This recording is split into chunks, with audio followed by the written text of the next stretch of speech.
Welcome to 20 Minutes of Clarity, your go-to podcast for financial insight and advice. I'm your host, Jason Noble, and joining me today is Andy, the man merchant.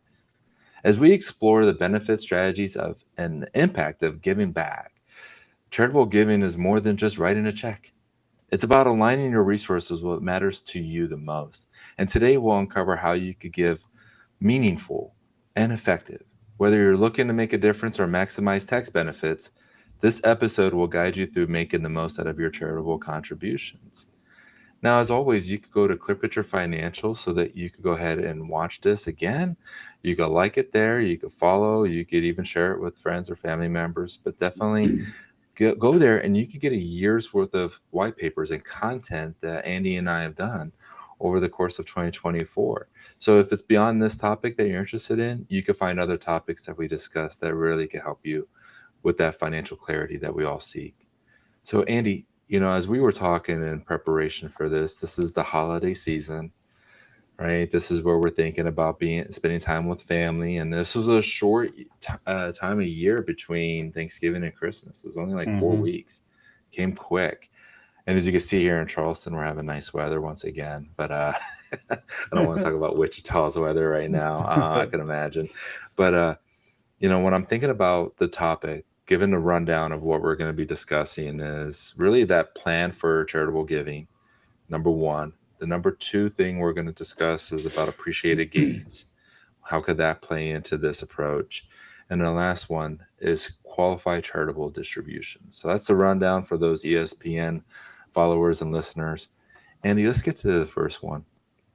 It's really around having that plan for charitable giving. Can you walk us through like what that looks like within your working with your clients and helping them navigate this decision? Yeah, well, it's really starting with, the question that led us to this podcast today is, clients are coming to us and towards the end of the year saying, what should I be doing differently in order to give back? We all have that heart. It gets accelerated during this time of the year. And we're here to focus on that community give back. And so I know you're going to go into much more detail, Jason, with kind of your personal approach that you guys do, but it's really about starting with a plan early. Here we are with just a few weeks left in the year. Clients, might have, certain assets that we're going to talk about that might make sense, or certain goals that they want to get back to their church or to their community or to some other group, which, it's important to do, but it's hard to do when you've only got 3 weeks to figure out how to do it.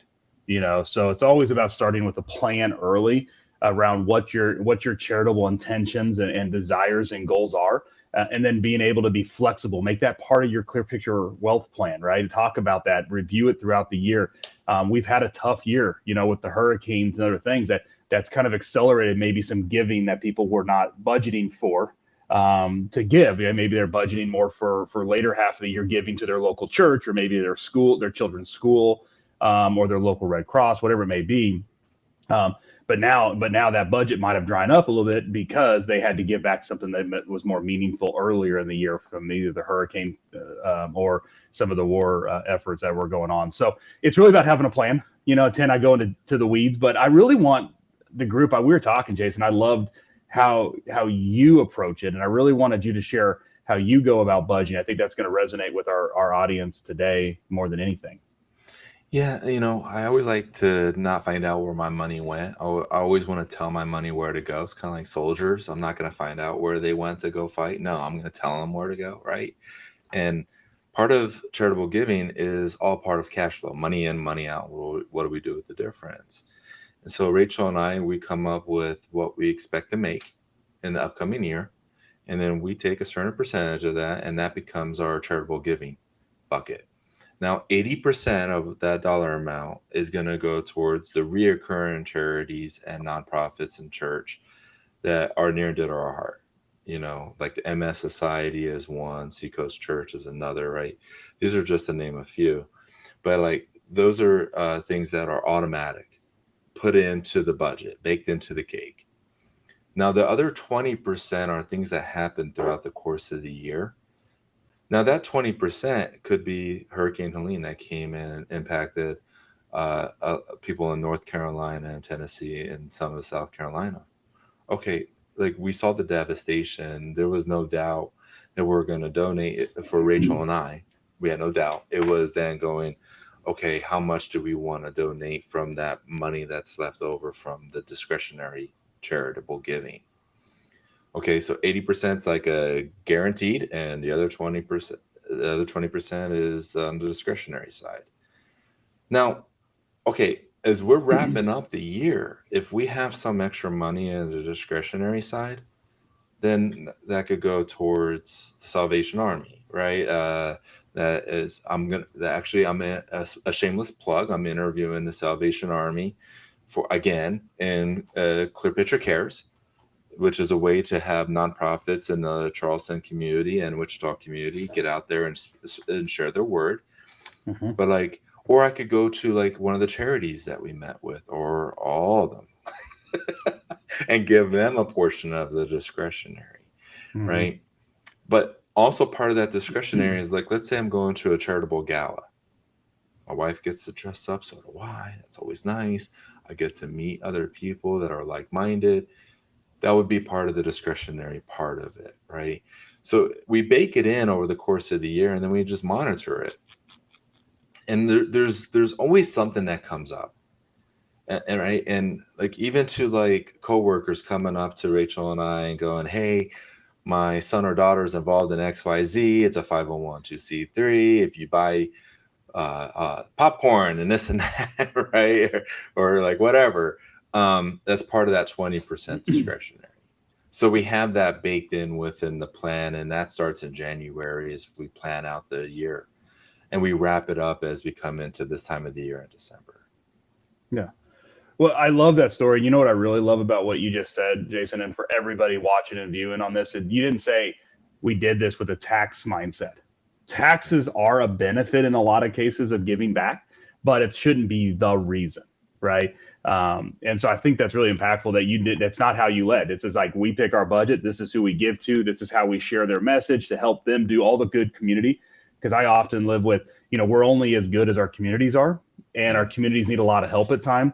Um, People need help where they can. So I really loved how you shared that, and but the bigger question is it gala or gala? Because everybody always gets confused on that. So I think if anybody takes away anything, at least know how to say gala or gala. And maybe it's different across the I'm country. always gonna say gala. Okay. Always gonna say that. Now I could be corrected.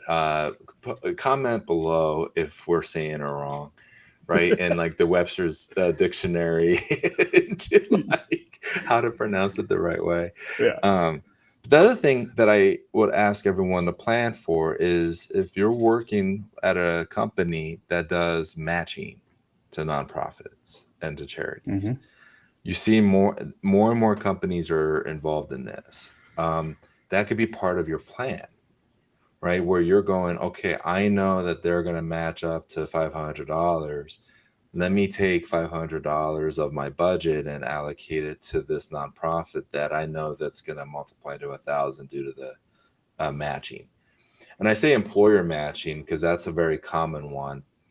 However, I've come across matching scenarios with even nonprofits that I've interviewed in Clear Picture Cares, where there was like a major donor saying, "Hey, I'm allocating 40,000, and I'll match for the first for the other people's 30,000. So if other people do 30,000, I'll do an additional 30,000. Yeah. So a total of 70,000 all in." Now, I'm not that person's financial advisor in this example, but I would imagine if I was, it would have been like we had it lined out over the course of that year that they were going to donate $70,000 to XYZ charity, Mm-hmm. right? So think of those who are very involved in the community. When I do have conversations with them at Rotary or even in preparation for a Clear Picture Cares conversation, they have it planned out as well. And niche charities, this is something that I didn't think about talking about, but it came up naturally, Andy. They need a budget too. Like sometimes they get like a massive fundraiser and then they got to budget that out over the course of like the next 9 to 6 months, maybe 12 months, depending on. But if you have it in your heart that you want to give XYZ to a charity and you're going, okay, that on a monthly basis, that comes to this, I gotta tell you, the nonprofits and charities that are listening right now, they're raising their hand, they're pumping their fist, because then they can have a better budget for their annual line items, right? So think about it from that perspective as well. It's not just helping you, but it's also helping the charities that are helping the causes that are near and dear to your heart. Yeah. So we talked about having that plan for charitable giving. You okay if we talk about the appreciated gains? Yeah, no, I think that's a good one. And sometimes those are less planned, right? Because we always plan for gains, but what if the gains don't come, right? And so I do think this is a unique year, right? We've had a couple really unique stocks that have done extremely well. Maybe it's a business and you've had it. So I definitely want to jump into how maybe utilizing appreciated assets could be a strategy of giving it, and it falls into the matching. So let's kick that topic off because that's less known. Well, appreciated positions in your brokerage account, right? If you were to sell them, you got to deal with capital gains tax, one way, shape, or form. If let's say you got money in, money out, and what to do with the difference, you're not looking at that part of the balance sheet. You're looking at what you already own, right? And you have that goal again of what you want to donate. You could donate that directly, those appreciated positions, and you could split the total position. It doesn't have to be all the shares, right? You pick how many shares, they'll give you an approximate value. That could go right to the charity. Now, those charities that receive it, they could then sell those positions and not have to pay the capital gains tax, which is a beautiful thing. Or if you go, I want this money to go to a charity down the road, you could then donate that to a donor advised fund, right? You have that opportunity as well. Yep. And the conversations that I have with we manage donor advised funds. I know you do as well, right? Like we manage it. We go super aggressive because that's going to be donated down the road. There was actually economic studies done on donor advised funds. You don't manage it like you would your own personal finances. You would go more aggressive on those type of positions. And so then that money down the road then gets donated and spread out to the charities of your choice. Mm-hmm. But those are the two main ones that I just wanted to talk about that I come across. But you mentioned businesses, right? Yeah. And other ways. And I just want to kind of add in kind of more of a real story that ties into it. I think it's good to know here is that part of our year-end planning within the Clear Picture Wealth Program is when we sit down with clients, part of it is looking at how do we rebalance portfolios if necessary going into a year-end, right? So we've been chucking along the year. We started off with, we'll just kind of use some simple 60-40 equity to fixed income. Markets have risen. We own individual stocks or ETFs, right, in the portfolio. But towards the end of the year, let's just say that we're out of balance and we're 75-25. So we're not 75 equity, that's a great year, right? In this example. And so naturally our approach for clients is to rebalance those back to their target risk profile. Well, to do that, we have to sell. And these are non-retirement accounts. This is where this does come into play. And we do ask the question in our review, do you have any of those, year end, that 20% that Jason talked about of donations that you're wanting to do? And what we want to make sure is instead of selling to rebalance or raise cash, we want to make sure that if you have those intentions, then let's go ahead and be very tax optimal in this case, right? We're not going into taxes. We're staying into the giving lane. But it makes a lot more sense to give a 100-cent dollar without having to pay taxes at 20 or 40%. It's just less money to give. So it's really important that when we're doing year-end planning or you're doing your end-year planning, that you're thinking about before you just have your broker or your advisor rebalance and then figure it out. Why don't you figure out what your charitable gifts are and then rebalance? And that's where this appreciated asset strategy comes in. So that's the one thing I really wanted to hit addition on there. Now, flipping coin a little bit and talking about a business owner, that this does get a little into the tax advantage side. I don't want to really dive too deep into that because there's one other personal giving topic that makes sense. But if you've been a business owner and you've had an appreciated business, you maybe have sold towards the end of the year. Now you've got this large capital gain that would make the most sense. That's where the qualified, the donor advised funds, come into play. We can use those, but there's other strategies that can also come in that allow us to gift. But really, the donor advised fund, which you hit on it, Jason, is the easiest way The challenge is getting them set up the right way. And do you go to the big community funds, or do you stay and try to do your own? We've got a Mm-hmm. lot of our business clients that are looking at contributing and setting up their own ahead of time, but there's other ways to give back. But I think for the means of this conversation, it's sticking to the giving. And if you have a heart to give and you've got appreciated assets to donate, then donate those before you sell them. I think that's a missed opportunity in a lot of financial planning because clients don't understand that option. That's a question I get a lot. And I think, for this episode, we're really focusing on charitable giving to local nonprofits and charities, churches, things of that nature, 501(c)(3)s. We're not discussing gifting to family members. That's Yes. a whole nother conversation another time, or that's where you could go to clearpicturefinancial.com, look at a prior podcast where we did discuss that part of the conversation. You could watch the video, you could download the white paper, you could speak with a specialist. It's up to you what you do on that website, but that's where we provide a lot of the educational content so you can make better informed financial decisions. Yep. Right? So Yep. staying in lane with Yes. only focusing on charitable giving, let's talk about qualified charitable distributions, QCDs. What can you share with us about QCDs and how that fits into this conversation? Yeah, we're going with the 3-letter acronyms, right? The QCD solve the RMDs. We'll come up with a wrap, maybe ChatGPT will come up with that game plan, right? Here we go. Yeah. No, but no, this is perfect for those that are listening and viewing that, have that required minimum distribution. You're 73, you got to make a withdrawal or some tax event. And you're like, well, I don't really need the money. Maybe you're getting good Social Security, whatever it may be. And you're like, I still have a gifting. You can gift out of your IRA, the stock. Now, I think it's important to know the flow of this is it's not in addition, right? It's like if you have a $50,000 RMD and you have to realize that that's different, right? It's a $50,000 real life, but you can turn around and you can have that same 50,000 gifted. So it basically is a wash. It's not an addition to. I've had a lot of clients, Jason, that have come in and were like, well, I went ahead and moved $50,000 out of my IRA. Okay. Well, you had to take it. So, you got to make sure you get it. It's not reducing your taxes by a $50,000 gift or some option. So I think it's really important that if you don't need the cash flow, have the RMDs and don't want to pay the tax on the required minimum distribution, there is a way to do it through gifting to a charity through your IRA through a QCD. And to Andy's, it has to be done the right way.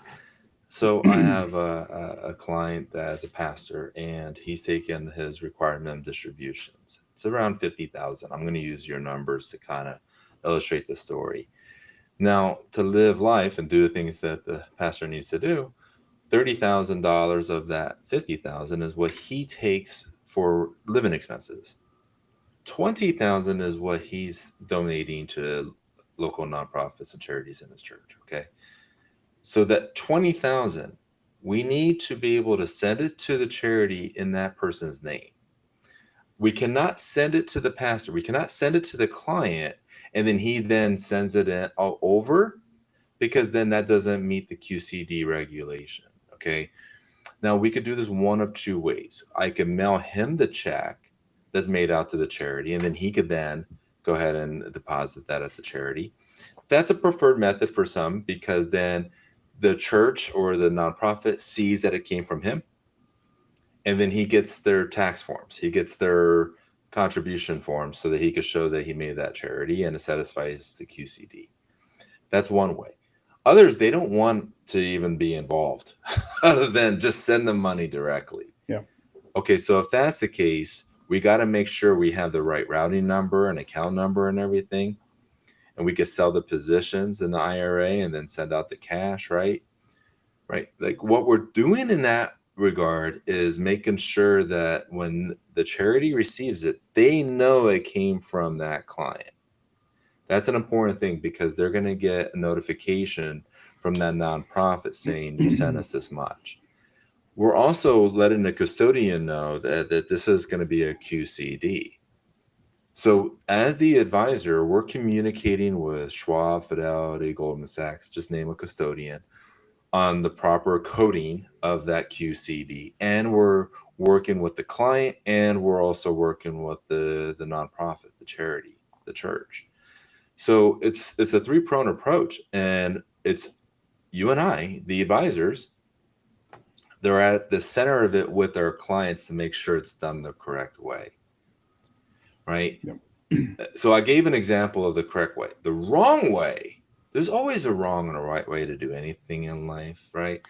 And if you're ever confused, I just ask my wife, Rachel, what's the right way on this? So, and Rachel will say this, okay, don't now Rachel's not giving financial advice, but this is what Rachel will say is the wrong way.